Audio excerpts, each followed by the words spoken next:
Welcome to the second reading of Alice's Adventures in Wonderland by Lewis Carroll. I will be reading chapters 5 through 8. The caterpillar and Alice looked at each other for some time in silence. At last, the caterpillar took the hookah out of its mouth and addressed her in a languid, sleepy voice. "Who are you?" said the caterpillar. This was not an encouraging opening for a conversation.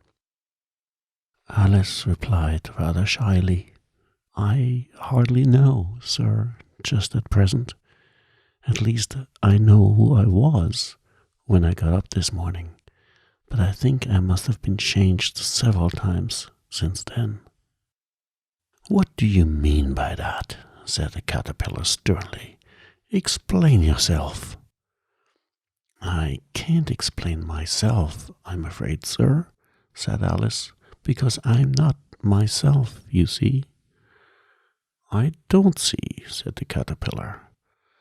"I'm afraid I can't put it more clearly," Alice replied very politely, "for I can't understand it myself to begin with, and being so many different sizes in a day is very confusing." "It isn't," said the caterpillar. "Well, perhaps you haven't found it so yet," said Alice, "but when you have to turn into a chrysalis, you will some day, you know, and then after that into a butterfly. I should think you'll feel a little queer, won't you?" "Not a bit," said the caterpillar. "Well, perhaps your feelings may be different," said Alice. "All I know is, it would feel very queer to me."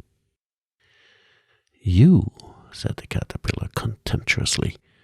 "Who are you?" Which brought them back again to the beginning of the conversation. Alice felt a little irritated at the caterpillar's making such very short remarks, and she drew herself up and said very gravely, "I think you ought to tell me who you are first." "Why?"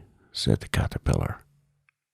Here was another puzzling question, and as Alice could not think of any good reason, and as the caterpillar seemed to be in a very unpleasant state of mind, she turned away. "Come back," the caterpillar called after her. "I've something important to say." This sounded promising. Certainly, Alice turned and came back again. "Keep your temper," said the caterpillar. "Is that all?" said Alice, swallowing down her anger as well as she could. "No," said the caterpillar. Alice thought she might as well wait, as she had nothing else to do, and perhaps after all it might tell her something worth hearing.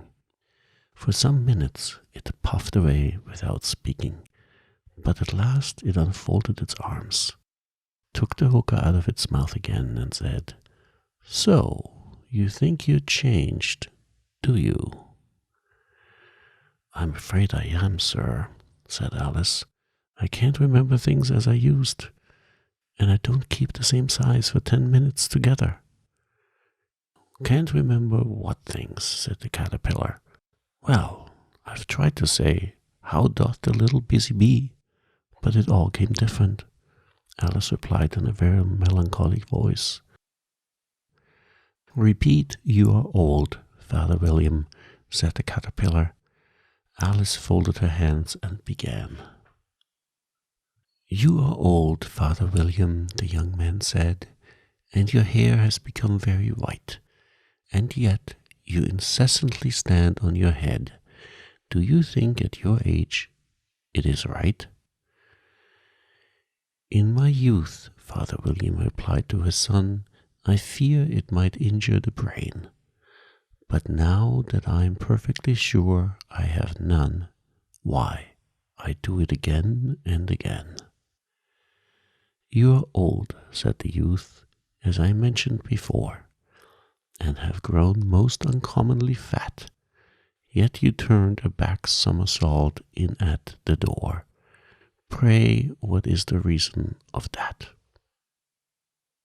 In my youth, said the sage, as he shook his grey locks, I kept all my limbs very supple by the use of this ointment, 1 shilling the box. Allow me to sell you a couple. You are old, said the youth, and your jaws are too weak for anything tougher than sweat. Yet you finished the goose with the bones and the beak. Pray, how did you manage to do it? In my youth, said his father, I took to the law and argued each case with my wife, and the muscular strength which it gave to my jaw has lasted the rest of my life. You're old, said the youth. One would hardly suppose that your eye was as steady as ever. Yet you balanced an eel at the end of your nose. What made you so awfully clever? I have answered 3 questions, and that is enough, said his father. Don't give yourself airs. Do you think I can listen all day to such stuff? Be off, or I'll kick you downstairs. That is not said right, said the caterpillar. Not quite right, I'm afraid, said Alice timidly. Some of the words have got altered. It is wrong from beginning to end, said the caterpillar decidedly, and there was silence for some minutes. The caterpillar was the first to speak. What size do you want to be? It asked. Oh, I'm not particular as to size, Alice hastily replied. Only one doesn't like changing so often, you know. I don't know, said the caterpillar. Alice said nothing. She had never been so much contradicted in all her life before, and she felt that she was losing her temper. Are you content now?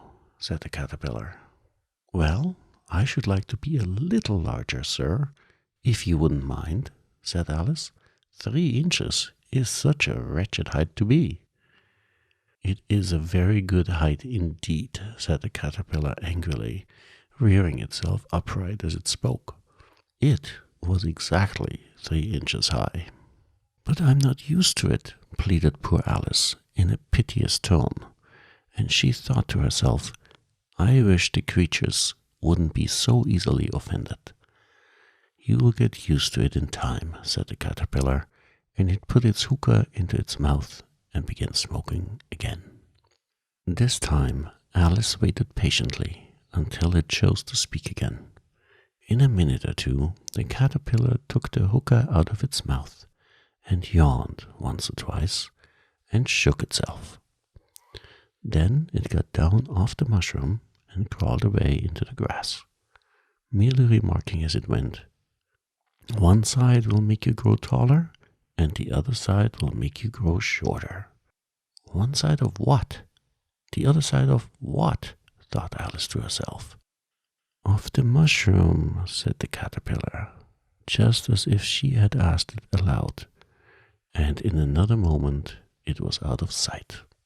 Alice remained looking thoughtfully at the mushroom for a minute, trying to make out which were the 2 sides of it, and as it was perfectly round, she found this a very difficult question.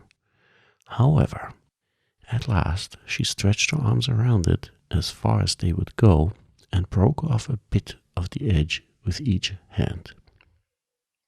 And now, which is which? She said to herself, and nibbled a little of the right-hand bit to try the effect. The next moment she felt a violent blow underneath her chin. It had struck her foot. She was a good deal frightened by this very sudden change, but she felt that there was no time to be lost, as she was shrinking rapidly. So she set to work at once to eat some of the other bit. Her chin was pressed so closely against her foot that there was hardly room to open her mouth. But she did it at last, and managed to swallow a morsel of the left-hand bit. Come, my head is free at last, said Alice in a tone of delight, which changed into alarm in another moment when she found that her shoulders were nowhere to be found. All she could see when she looked down was an immense length of neck, which seemed to rise like a stalk out of the sea of green leaves that lay far below her. "What can all that green stuff be?" said Alice. "And where have my shoulders got to? And, oh, my poor hands, how is it I can't see you?" She was moving them about as she spoke, but no result seemed to follow, except a little shaking among the distant green leaves. As there seemed to be no chance of getting her hands up to her head, she tried to get her head down to them, and was delighted to find that her neck would bend about easily in any direction, like a serpent. She had just succeeded in curving it down into a graceful zigzag, and was going to dive in among the leaves, which she found to be nothing but the tops of the trees under which she had been wandering, when a sharp hiss made her draw back in a hurry.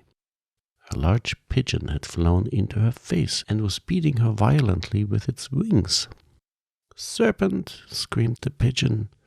"I am not a serpent," said Alice indignantly. "Let me alone." "Serpent, I say again," repeated the pigeon, but in a more subdued tone, and added with a kind of a sob, "I've tried every way, and nothing seems to suit them." "I haven't the least idea what you're talking about," said Alice. "I've tried the roots of the trees, and I've tried banks, and I've tried hedges," the pigeon went on, without attending to her, "but those serpents, there's no pleasing them." Alice was more and more puzzled, but she thought there was no use in saying anything more till the pigeon had finished. "As if it wasn't trouble enough hatching the eggs," said the pigeon, "but I must be on the lookout for serpents night and day. Why, I haven't had a wink of sleep these 3 weeks." "Oh, I'm very sorry you've been annoyed," said Alice, who was beginning to see its meaning.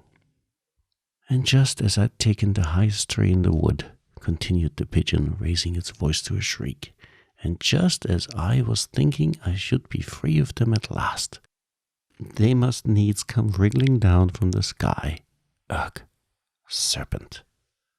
"But I'm not a serpent, I tell you," said Alice. I'm a... "Well, what are you?" said the pigeon. "I can see you're trying to invent something."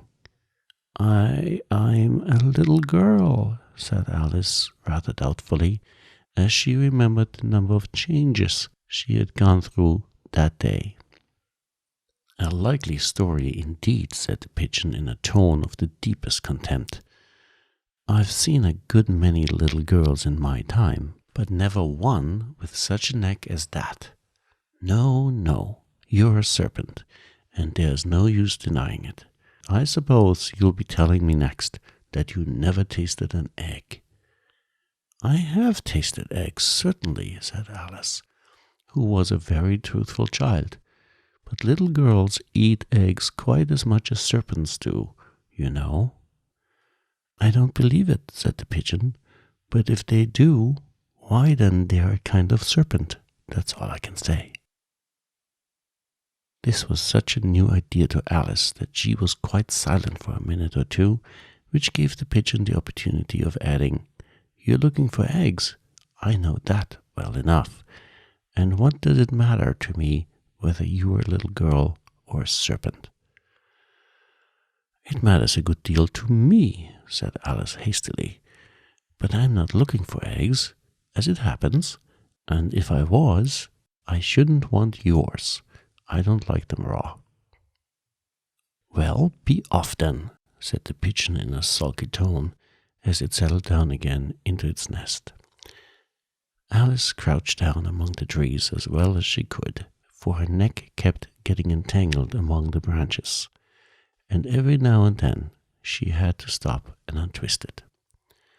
After a while, she remembered that she still held the pieces of mushroom in her hands, and she set to work very carefully, nibbling first at one and then at the other, and growing sometimes taller and sometimes shorter, until she had succeeded in bringing herself down to her usual height.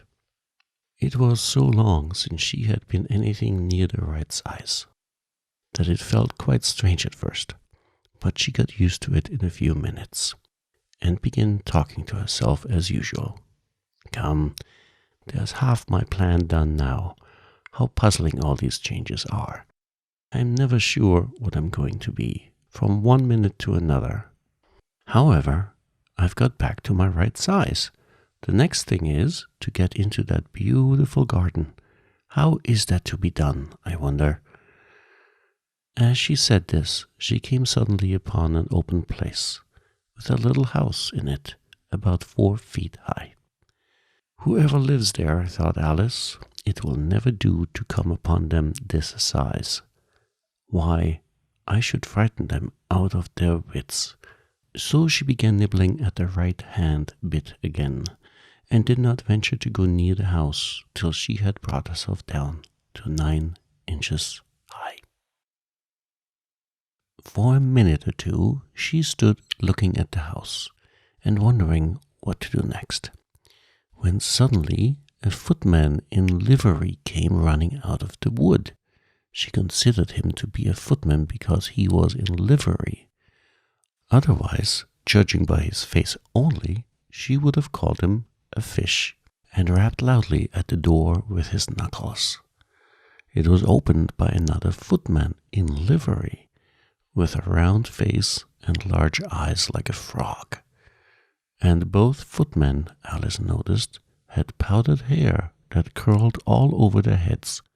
She felt very curious to know what it was all about, and crept a little way out of the wood to listen.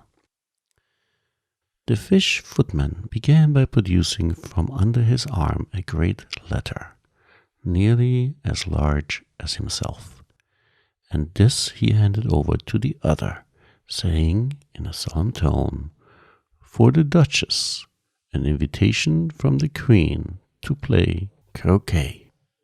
The frog footman repeated in the same solemn tone, only changing the order of the words a little.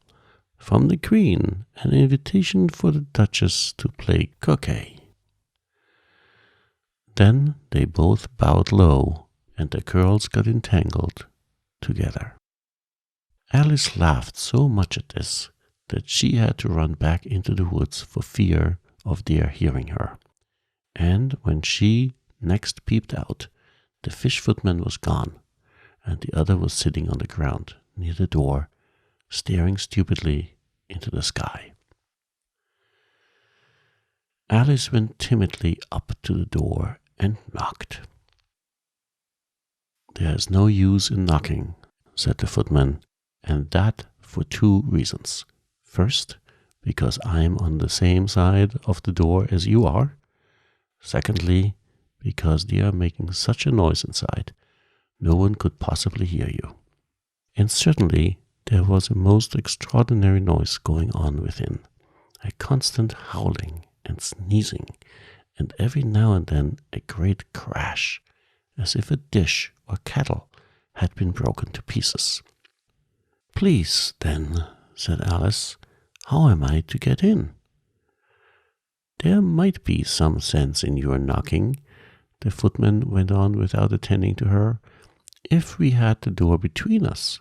For instance, if you were inside, you might knock, and I could let you out, you know." He was looking up into the sky all the time he was speaking, and this Alice thought decidedly uncivil. "But perhaps he can't help it," she said to herself. "His eyes are so very nearly at the top of his head, but at any rate he might answer questions. How am I to get in?" she repeated aloud. "I shall sit here," the footman remarked, "till tomorrow." At this moment the door of the house opened, and a large plate came skimming out, straight at the footman's head. It just grazed his nose and broke to pieces against one of the trees behind him. Or next day, maybe, the footman continued in the same tone, exactly as if nothing had happened. "How am I to get in?" asked Alice again in a louder tone. "Are you to get in at all?" said the footman. "That's the first question, you know." It was, no doubt, only Alice did not like to be told so. "It's really dreadful," she muttered to herself, "the way all the creatures argue. It's enough to drive one crazy." The footman seemed to consider this a good opportunity for repeating his remark, with variations. "I shall sit here," he said, "on and off, for days and days." "But what am I to do?" said Alice. "Anything you like," said the footman, and began whistling. "Oh, there's no use in talking to him," said Alice desperately. "He's perfectly idiotic." And she opened the door and went in. The door led right into a large kitchen, which was full of smoke from one end to the other. The Duchess was sitting on a three-legged stool in the middle, nursing a baby. The cook was leaning over the fire, stirring a large cauldron which seemed to be full of soup. "There's certainly too much pepper in that soup," Alice said to herself, as well as she could for sneezing. There was certainly too much of it in the air. Even the Duchess sneezed occasionally, and the baby was sneezing and howling alternately without a moment's pause. The only thing in the kitchen that did not sneeze were the cook and a large cat, which was sitting on the hearth and grinning from ear to ear. "Please would you tell me," said Alice a little timidly, for she was not quite sure whether it was good manners for her to speak first, "why your cat grins like that?" "It's a Cheshire cat," said the Duchess, "and that's why. Pig." She said the last word with such sudden violence that Alice quite jumped. But she saw in another moment that it was addressed to the baby, and not to her. She took courage and went on again. "I didn't know that Cheshire cats always grinned. In fact, I didn't know that cats could grin." "They all can," said the Duchess, "and most of them do." "I don't know of any that do," said Alice very politely, feeling quite pleased to have got into a conversation. "You don't know much," said the Duchess, "and that's a fact." Alice did not at all like the tone of this remark, and thought it would be as well to introduce some other subject of conversation. While she was trying to fix on one, the cook took the cauldron of soup off the fire, and at once set to work throwing everything within her reach at the Duchess and the baby. The fire irons came first, then followed a shower of saucepans, plates, and dishes. The Duchess took no notice of them even when they hit her, and the baby was howling so much already that it was quite impossible to say whether the blows hurt it or not. "Oh, please, mind what you're doing," cried Alice, jumping up and down in an agony of terror. "Oh, there goes his precious nose," as an unusually large saucepan flew close by it and very nearly carried it off. "If everybody minded their own business," the Duchess said in a hoarse growl, "the world would go round a deal faster than it does." "Which would not be an advantage," said Alice, who felt very glad to get an opportunity of showing off a little of her knowledge. "Just think what work it would make with the day and night. You see, the earth takes 24 hours to turn around on its axis." "Talking of axis," said the Duchess, "chop off her head."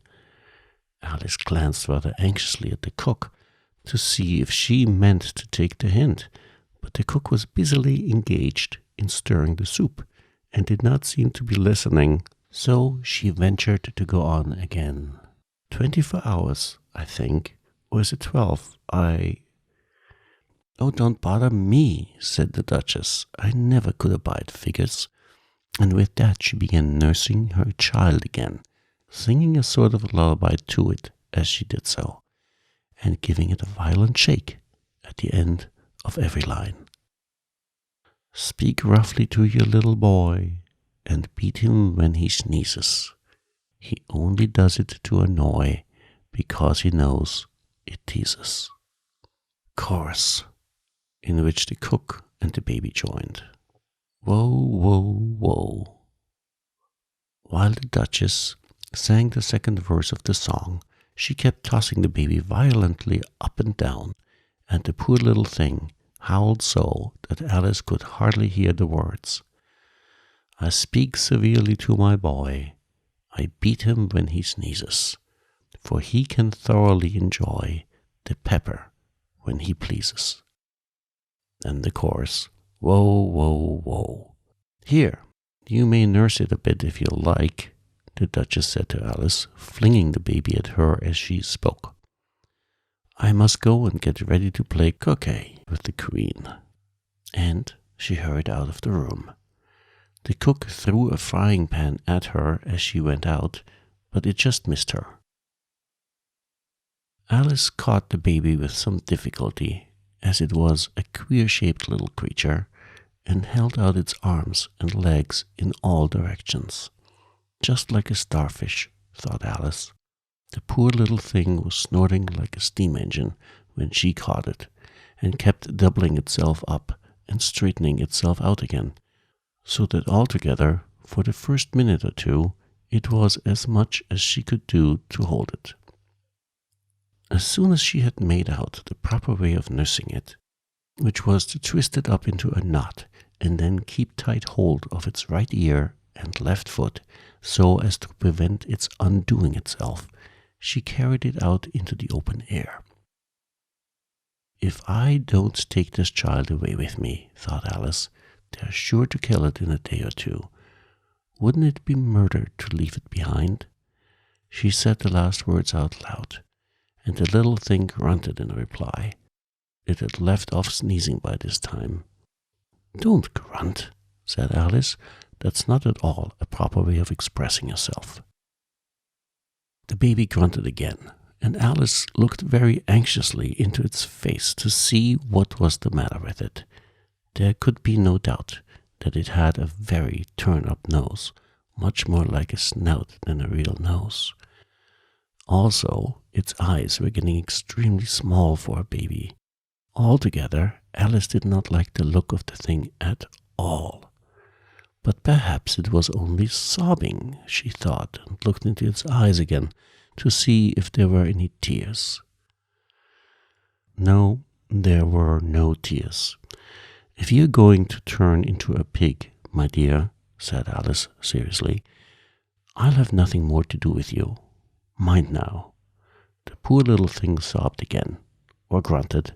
It was impossible to say which, and they went on for some while in silence. Alice was just beginning to think to herself, now, what am I to do with this creature when I get home?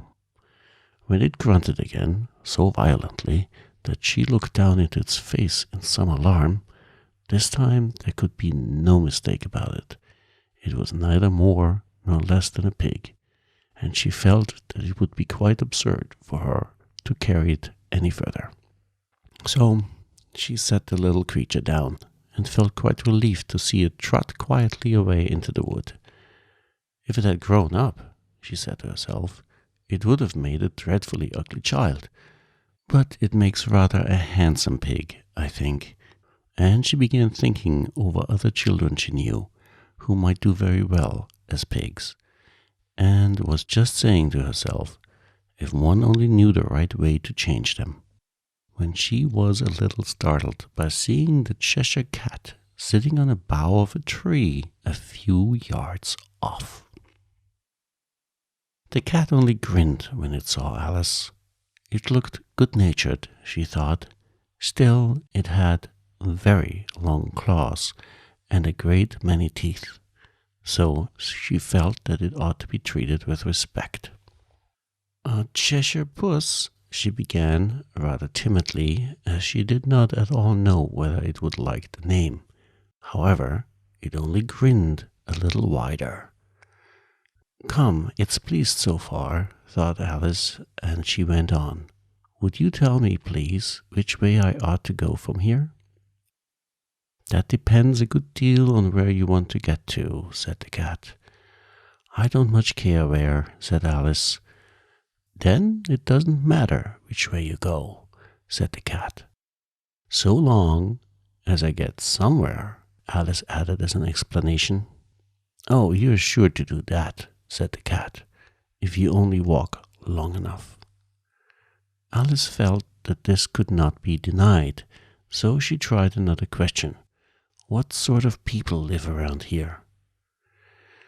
"In that direction," the cat said, waving its right paw around, "lives a hatter, and in that direction," waving the other paw, "lives a March hare. Visit either you like. They're both mad." "But I don't want to go among mad people," Alice remarked. "Oh, you can't help that," said the cat. "We're all mad here. I'm mad. You're mad." "How do you know I'm mad?" said Alice. "You must be," said the cat, "or you wouldn't have come here." Alice didn't think that proved it at all. However, she went on. "And how do you know that you're mad?" "To begin with," said the cat, "a dog's not mad. You grant that?" "I suppose so," said Alice. "Well then," the cat went on, "you see, a dog growls when it's angry and wags its tail when it's pleased. Now, I growl when I'm pleased and wag my tail when I'm angry. Therefore, I'm mad." "I call it purring, not growling," said Alice. "Call it what you like," said the cat. "Do you play croquet with the Queen today?" "I should like it very much," said Alice, "but I haven't been invited yet." "You'll see me there," said the cat, and vanished. Alice was not much surprised at this. She was getting so used to queer things happening. While she was looking at the place where it had been, it suddenly appeared again. "By the by, what became of the baby?" said the cat. "I'd nearly forgotten to ask." "It turned into a pig," Alice quietly said, just as if it had come back in a natural way. "I thought it would," said the cat, and vanished again. Alice waited a little, half expecting to see it again, but it did not appear, and after a minute or two she walked on in the direction in which the March hare was said to live. "I've seen hatters before," she said to herself. "The March hare will be much the most interesting, and perhaps, as this is May, it won't be raving mad, at least not so mad as it was in March." As she said this, she looked up, and there was the cat again, sitting on the branch of a tree. "Did you say pig or fig?" said the cat. "I said pig," replied Alice, "and I wish you wouldn't keep appearing and vanishing so suddenly. You'll make one quite giddy."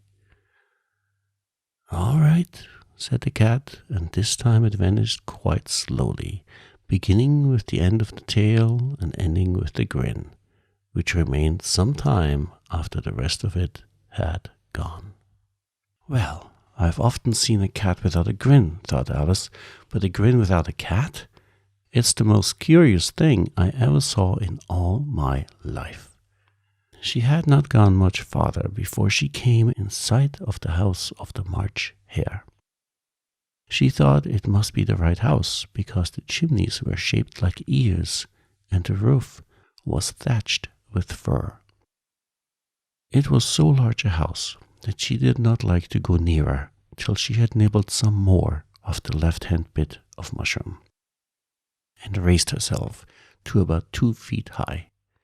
Even then, she walked up towards it rather timidly, saying to herself, "Suppose it should be raving mad after all.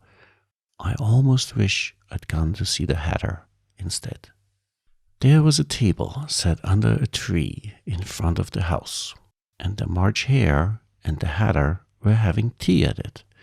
A dormouse was sitting between them, fast asleep, and the other two were using it as a cushion, resting their elbows on it and talking over its head.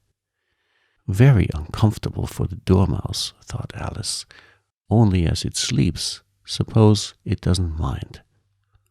The table was a large one, but the three were all crowded together at one corner of it. "No room, no room," they cried out when they saw Alice coming. "There's plenty of room," said Alice indignantly, and she sat down in a large armchair at one end of the table. "Have some wine," the March Hare said in an encouraging tone. Alice looked all around the table, but there was nothing on it but tea. "I don't see any wine," she remarked. "There isn't any," said the March Hare. "Then it wasn't very civil of you to offer it," said Alice angrily. "It wasn't very civil of you to sit down without being invited," said the March Hare. "I didn't know it was your table," said Alice. "It's laid for a great many more than 3. "Your hair wants cutting," said the Hatter. He had been looking at Alice for some time with great curiosity, and this was his first speech. "You should learn not to make personal remarks," Alice said with some severity. "It's very rude." The Hatter opened his eyes very wide on hearing this, but all he said was, "Why is a raven like a writing desk?" "Come, we shall have some fun now," thought Alice. "I am glad they've begun asking riddles. I believe I can guess that," she added aloud. "Do you mean that you think you can find out the answer to it?" said the March Hare. "Exactly so," said Alice. "Then you should say what you mean," the March Hare went on. "I do," Alice hastily replied. At least, I mean what I say. That's the same thing, you know." "Not the same thing a bit," said the Hatter. "You might just as well say that I see what I eat is the same thing as I eat what I see." "You might just as well say," added the March Hare, "that I like what I get is the same thing as I get what I like." "You might just as well say," added the Dormouse, which seemed to be talking in his sleep, "that I breathe when I sleep is the same thing as I sleep when I breathe." "It is the same thing with you," said the Hatter, and here the conversation dropped, and the party sat silent for a minute, while Alice thought over all she could remember about ravens and writing desks, which wasn't much. The Hatter was the first to break the silence. "What day of the month is it?" he said, turning to Alice. He had taken his watch out of his pocket and was looking at it uneasily, shaking it every now and then, and holding it to his ear. Alice considered a little and then said, "The 4th. "2 days wrong," sighed the Hatter. "I told you butter would not suit the works," he added, looking angrily at the March Hare. "It was the best butter," the March Hare meekly replied. "Yes, but some crumbs must have got in as well," the Hatter grumbled. "You shouldn't have put it in with the bread knife." The March Hare took the watch and looked at it gloomily. Then he dipped it into his cup of tea and looked at it again. But he could think of nothing better to say than his first remark. "It was the best butter, you know." Alice had been looking over his shoulder with some curiosity. "What a funny watch," she remarked. "It tells the day of the month and doesn't tell what o'clock it is." "Why should it?" muttered the Hatter. "Does your watch tell you what year it is?" "Of course not," Alice replied very readily. "But that's because it stays the same year for such a long time together." "Which is just the case with mine," said the Hatter. Alice felt dreadfully puzzled. The Hatter's remarks seemed to have no meaning in it, and yet it was certainly English. "I don't quite understand," she said as politely as she could. "The Dormouse is asleep again," said the Hatter, and he poured a little hot tea upon its nose. The Dormouse shook its head impatiently and said without opening its eyes, of course, just what I was going to remark myself." "Have you guessed the riddle yet?" the Hatter said, turning to Alice again. "No, I give it up," Alice replied. "What's the answer?" "I haven't the slightest idea," said the Hatter. "Nor I," said the March Hare. Alice sighed wearily. "I think you might do something better with the time," she said, then wasted asking riddles with no answers. "If you knew time as well as I do," said the Hatter, "you wouldn't talk about wasting it. It's him." "I don't know what you mean," said Alice. "Of course you don't," the Hatter said, tossing his head contemptuously. "I dare say you never spoke to time." "Perhaps not," Alice cautiously replied. "But I know I have to beat time when I learn music." "Ah, that accounts for it," said the Hatter. "He won't stand beating. Now, if you only keep on good terms with him, he'd do almost anything you like with the clock. For instance, suppose it were 9 o'clock in the morning, just time to begin lessons. You'd only have to whisper a hint to time, and round goes the clock in a twinkling. 1:30, time for dinner." "I only wish it was," the March Hare said to itself in a whisper. "That would be grand, certainly," said Alice thoughtfully. "But then I shouldn't be hungry for it, you know." "Not at first, perhaps," said the Hatter. "But you could keep it at 1:30 as long as you liked." "Is that the way you manage?" Alice asked. The Hatter shook his head mournfully. "Not I," he replied. "We quarreled last March, just before he went mad, you know," pointing with his teaspoon to the March Hare. "It was at the great concert given by the Queen of Hearts, and I had to sing, 'Twinkle, twinkle, little bat, how I wonder what you're at.' You know that song, perhaps?" "I've heard something like it," said Alice. "It goes on, you know," the Hatter continued, "in this way. Up above the world you fly, like a tea tray in the sky. Twinkle, twinkle." Here the Dormouse shook itself and began singing in its sleep, "Twinkle, twinkle, twinkle, twinkle," and went on so long that they had to pinch it to make it stop. "Well, I'd hardly finished the first verse," said the Hatter, when the Queen jumped up and bawled out, "He's murdering the time! Off with his head!" "How dreadfully savage!" exclaimed Alice. "And ever since that," the Hatter went on in a mournful tone, "he won't do a thing I ask. It's always 6 o'clock now." A bright idea came into Alice's head. "Is that the reason so many tea things are put out here?" she asked. "Yes, that's it," said the Hatter with a sigh. "It's always tea time, and we've no time to wash the things between whiles." "Then you keep moving around, I suppose," said Alice. "Exactly so," said the Hatter, "as the things get used up." "But what happens when you come to the beginning again?" Alice ventured to ask. "Suppose we change the subject," the March Hare interrupted, yawning. "I'm getting tired of this. I vote the young lady tells us a story." I'm afraid I don't know one, said Alice, rather alarmed at the proposal. Then the Dormouse shall, they both cried. Wake up, Dormouse, and they pinched it on both sides at once. The Dormouse slowly opened his eyes. I wasn't asleep, he said in a hoarse, feeble voice. I heard every word you fellows were saying. Tell us a story, said the March Hare. Yes, please do, pleaded Alice.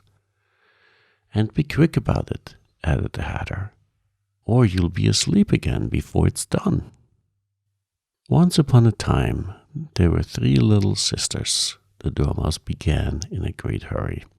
And their names were Elise, Lacey, and Tilly, and they lived at the bottom of a well. What did they live on? Said Alice, who always took a great interest in questions of eating and drinking. They lived on treacle, said the Dormouse, after thinking a minute or two. They couldn't have done that, you know, Alice gently remarked. They'd have been ill. So they were, said the Dormouse, very ill. Alice tried a little to fancy to herself what such an extraordinary way of living would be like, but it puzzled her too much, so she went on, But why did they live at the bottom of a well? Take some more tea, the March Hare said to Alice very earnestly. I've had nothing yet, Alice replied in an offended tone, so I can't take more. You mean you can't take less, said the Hatter. It's very easy to take more than nothing. Nobody asked your opinion, said Alice. Who is making personal remarks now? The Hatter asked triumphantly. Alice did not quite know what to say to this, so she helped herself to some tea and bread and butter, and then turned to the Dormouse and repeated her question. Why did they live at the bottom of a well? The Dormouse again took a minute or two to think about it, and then said, It was a treacle well. There is no such thing, Alice was beginning very angrily, but the Hatter and the March Hare went, Shh, shh, and the Dormouse sulkily remarked, If you can't be civil, you'd better finish the story for yourself. No, please go on, Alice said very humbly. I won't interrupt you again. I dare say there may be one. One indeed, said the Dormouse indignantly. However, he consented to go on. And so these 3 little sisters, they were learning to draw, you know. What did they draw? Said Alice, quite forgetting her promise. Treacle, said the Dormouse without considering at all this time. I want a clean cup, interrupted the Hatter. Let's all move one place on. He moved as he spoke, and the Dormouse followed him. The March Hare moved into the Dormouse's place, and Alice, rather unwillingly, took the place of the March Hare. The Hatter was the only one who got any advantage from the change, and Alice was a good deal worse off than before, as the March Hare had just upset the milk jug into his plate. Alice did not wish to offend the Dormouse again, so she began very cautiously. But I don't understand, where did they draw the treacle from? You can draw water out of a water well, said the Hatter, so I should think you can draw treacle out of a treacle well. Hey, stupid. But they were in the well, Alice said to the Dormouse, not choosing to notice this last remark. Of course they were, said the Dormouse, well in. This answer so confused poor Alice that she let the Dormouse go on for some time without interrupting it. They were learning to draw, the Dormouse went on, yawning and rubbing its eyes, for it was getting very sleepy, and they drew all manner of things, everything that begins with an M. With an M? Said Alice. Why not? Said the March Hare. Alice was silent. The Dormouse had closed its eyes by this time and was going off into a doze. But on being pinched by the Hatter, it woke up again with a little shriek and went on. That begins with an M, such as mousetraps and the moon and memory and muchness. You know, you say things are much of a muchness. Did you ever see such a thing as a drawing of a muchness? Really, now you ask me, said Alice, very much confused. I don't think. Then you shouldn't talk, said the Hatter. This piece of rudeness was more than Alice could bear. She got up in great disgust and walked off. The Dormouse fell asleep instantly, and neither of the others took the least notice of her going, though she looked back once or twice, half hoping that they would call after her. The last time she saw them, they were trying to put the Dormouse into the teapot. At any rate, I'll never go there again, said Alice, as she picked her way through the wood. It's the stupidest tea party I ever was at in all my life. Just as she said this, she noticed that one of the trees had a door leading right into it. That's very curious, she thought, but everything's curious today. I think I may as well go in at once. And in she went. Once more she found herself in the long hall, and close to the little glass table. Now I'll manage better this time, she said to herself, and began by taking the little golden key and unlocking the door that led into the garden. Then she set to work nibbling at the mushroom. She had kept a piece of it in her pocket till she was about a foot high. Then she walked down the little passage, and then she found herself at last in the beautiful garden, among the bright flower beds and the cool fountains. A large rose tree stood near the entrance of the garden. The roses growing on it were white, but there were 3 gardeners at it, busily painting them red. Alice thought this a very curious thing, and she went nearer to watch them. And just as she came up to them, she heard one of them say, "Look out now, 5. Don't go splashing paint over me like that." "I couldn't help it," said 5 in a sulky tone. 7 jogged my elbow. On which 7 looked up and said, "That's right, 5. Always lay the blame on others." "You'd better not talk," said 5. "I heard the Queen say only yesterday you deserve to be beheaded." "What for?" said the one who had first spoken. "That's none of your business, too," said 7. "Yes, it is his business," said 5, "and I'll tell him it was for bringing the cook tulip roots instead of onions."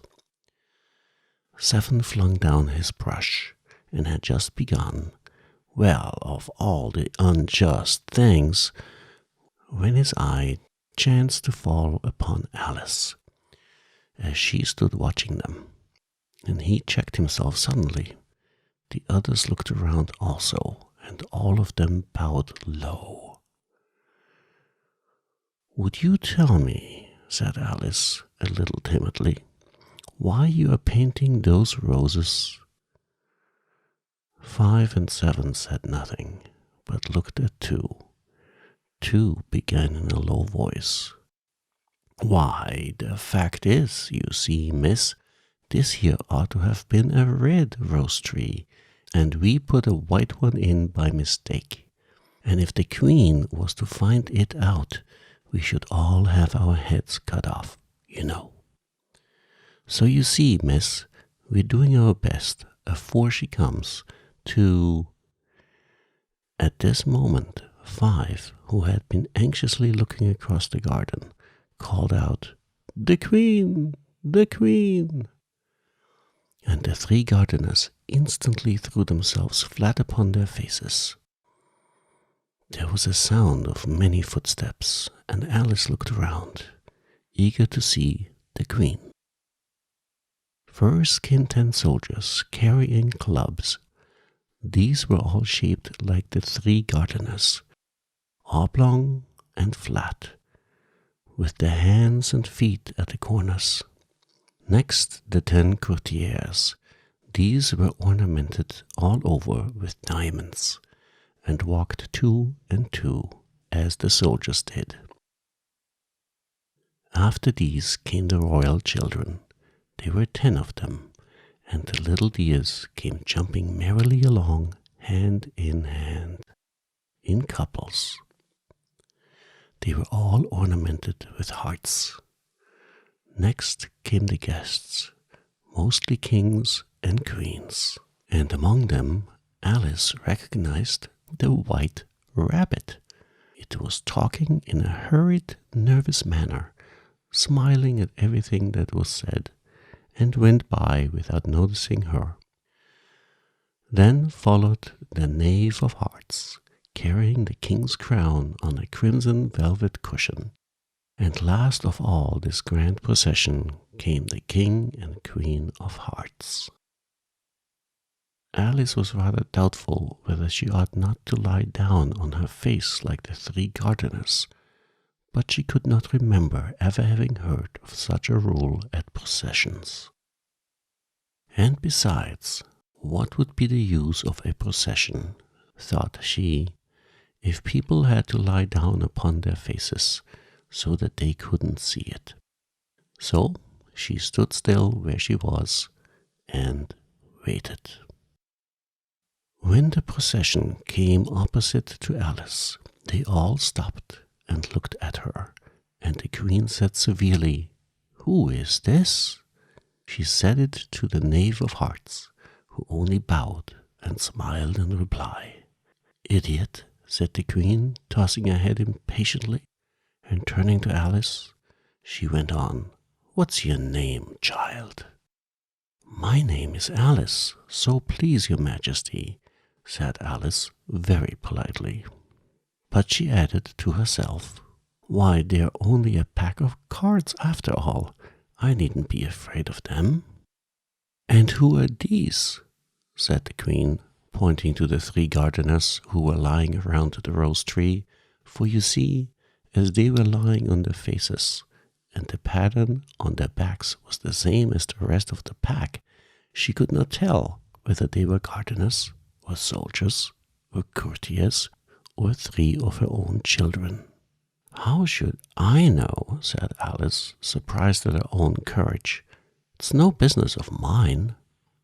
The queen turned crimson with fury, and after glaring at her for a moment like a wild beast, screamed, "Off with her head! Off!"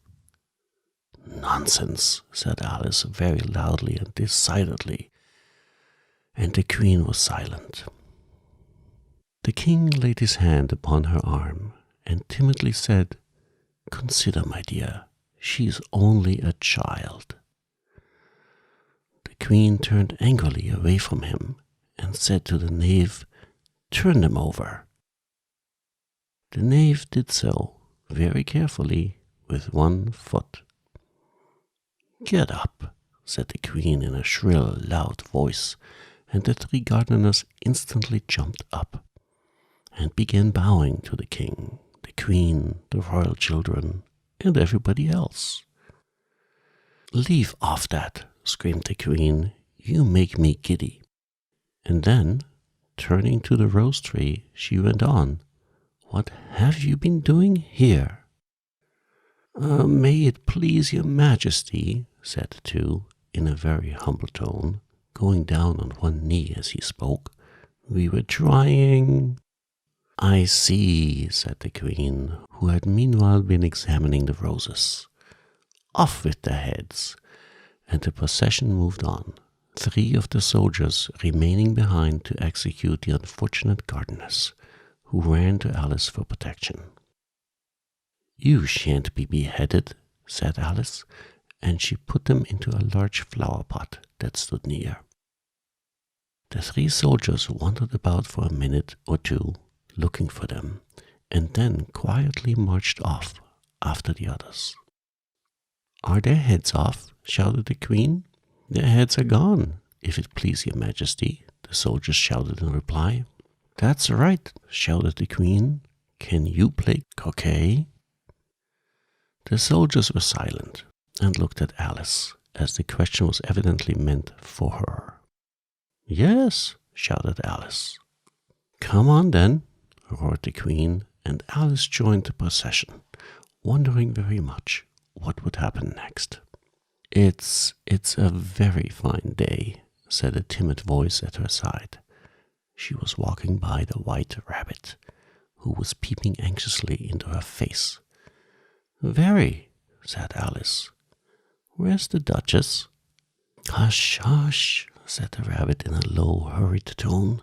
He looked anxiously over his shoulder as he spoke, and then raised himself upon tiptoe, put his mouth close to her ear, and whispered, She's under the sentence of execution. What for? Said Alice. Did you say, what a pity? The rabbit asked. No, I didn't, said Alice. I don't think it's at all a pity. I said, what for? She boxed the Queen's ears, the rabbit began. Alice gave a little scream of laughter. Oh, hush, the rabbit whispered in a frightened tone. The Queen will hear you. You see, she came rather late, and the Queen said, Get to your places, shouted the Queen in a voice of thunder, and people began running about in all directions, tumbling up against each other. However, they got settled down in a minute or two, and the game began. Alice thought she had never seen such a curious croquet ground in all her life. It was all ridges and furrows.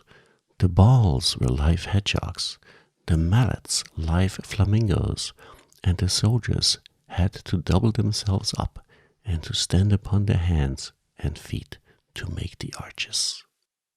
The chief difficulty Alice found at first was in managing her flamingo. She succeeded in getting its body tucked away, comfortably enough, under her arm, with its legs hanging down, but generally, just as she had got its neck nicely straightened out, and was going to give the hedgehog a blow with its head, it would twist itself around and look up in her face with such a puzzled expression that she could not help bursting out laughing. And when she had got its head down, and was going to begin again, it was very provoking to find that the hedgehog had unrolled itself and was in the act of crawling away. Besides all this, there was generally a ridge or furrow in the way where she wanted to send the hedgehog to. And as the doubled-up soldiers were always getting up and walking off to other parts of the ground, Alice soon came to the conclusion that it was a very difficult game indeed. The players all played at once, without waiting for turns, quarreling all the while, and fighting for the hedgehogs. And in a very short time, the Queen was in a furious passion, and went stamping about, and shouting, Off with his head, or off with her head, about once a minute. Alice began to feel very uneasy. To be sure, she had not as yet had any dispute with the Queen, but she knew that it might happen any minute. And then, thought she, what would become of me? They're dreadfully fond of beheading people here. The great wonder is that there's any one left alive. She was looking about for some way of escape, and wondering whether she could get away without being seen, when she noticed a curious appearance in the air. It puzzled her very much at first, but after watching it a minute or two, she made it out to be a grin, and she said to herself, It's the Cheshire Cat. Now I shall have somebody to talk to. How are you getting on? Said the cat, as soon as there was mouth enough for it to speak with. Alice waited till the eyes appeared, and then nodded. It's no use speaking to it, she thought, till its ears have come, or at least one of them. In another minute the whole head appeared, and then Alice put down her flamingo and began an account of the game, feeling very glad she had someone to listen to her. The cat seemed to think that there was enough of it now in sight, and no more of it appeared. "I don't think they play at all fairly," Alice began in rather a complaining tone, "and they all quarrel so dreadfully. One can't hear oneself speak, and they don't seem to have any rules in particular. At least, if there are, nobody attends to them. And you've no idea how confusing it is, all the things being alive. For instance, there's the arch I've got to go through, next walking about at the other end of the ground. And I should have croqueted the Queen's hedgehog just now, only it ran away when it saw mine coming." "How do you like the Queen?" said the cat in a low voice. "Not at all," said Alice. "She's so extremely—" Just then she noticed that the Queen was close behind her listening, so she went on, "likely to win, that it's hardly worthwhile finishing the game." The Queen smiled and passed on. "Who are you talking to?" said the King, coming up to Alice and looking at the cat's head with great curiosity. "Oh, it's a friend of mine, a Cheshire cat," said Alice. "Allow me to introduce it." "I don't like the look of it at all," said the King. "However, it may kiss my hand, if it likes." "I'd rather not," the cat remarked. "Don't be impertinent," said the King, "and don't look at me like that." He got behind Alice as he spoke. "A cat may look at a king," said Alice. "I've read that in some book, but I don't remember where." "Well, it must be removed," said the King very decidedly, and he called to the Queen, who was passing at the moment. "My dear, I wish you would have this cat removed." The Queen had only one way of settling all difficulties, great or small. "Off with his head," she said, without even looking around. "I'll fetch the executioner myself," said the King eagerly, and he hurried off. Alice thought she might as well go back and see how the game was going on, as she heard the Queen's voice in the distance, screaming with passion. She had already heard her sentence 3 of the players to be executed for having missed their turns, and she did not like the look of things at all, as the game was in such confusion that she never knew whether it was her turn or not. So she went in search of a hedgehog. The hedgehog was engaged in a fight with another hedgehog, which seemed to Alice an excellent opportunity for croqueting one of them with the other. The only difficulty was that her flamingo was gone across to the other side of the garden, where Alice could see it trying in a helpless sort of way to fly up into one of the trees. By the time she had caught the flamingo and brought it back, the fight was over, and both the hedgehogs were out of sight. "But it doesn't matter much," thought Alice, "as all the arches are gone from this side of the ground." So she tucked it under her arm that it might not escape again, and went back for a little more conversation with her friend. When she got back to the Cheshire Cat, she was surprised to find quite a large crowd collected around it. There was a dispute going on between the executioner, the King, and the Queen, who were all talking at once, while all the rest were quite silent and looked very uncomfortable. The moment Alice appeared, she was appealed to by all 3 to settle the question, and they repeated their arguments to her. Though, as they all spoke at once, she found it very hard indeed to make out exactly what they said. The executioner's argument was that you couldn't cut off a head unless there was a body to cut it off from, that he had never had to do such a thing before, and he wasn't going to begin at his time of life. The King's argument was that anything that had a head could be beheaded, and that you weren't to talk nonsense. The Queen's argument was that if something wasn't done about it in less than no time, she'd have everybody executed all around. It was this last remark that had made the whole party look so grave and anxious. Alice could think of nothing else to say, but "It belongs to the Duchess. You better ask her about it." "She's in prison," the Queen said to the executioner. "Fetch her here." And the executioner went off like an arrow.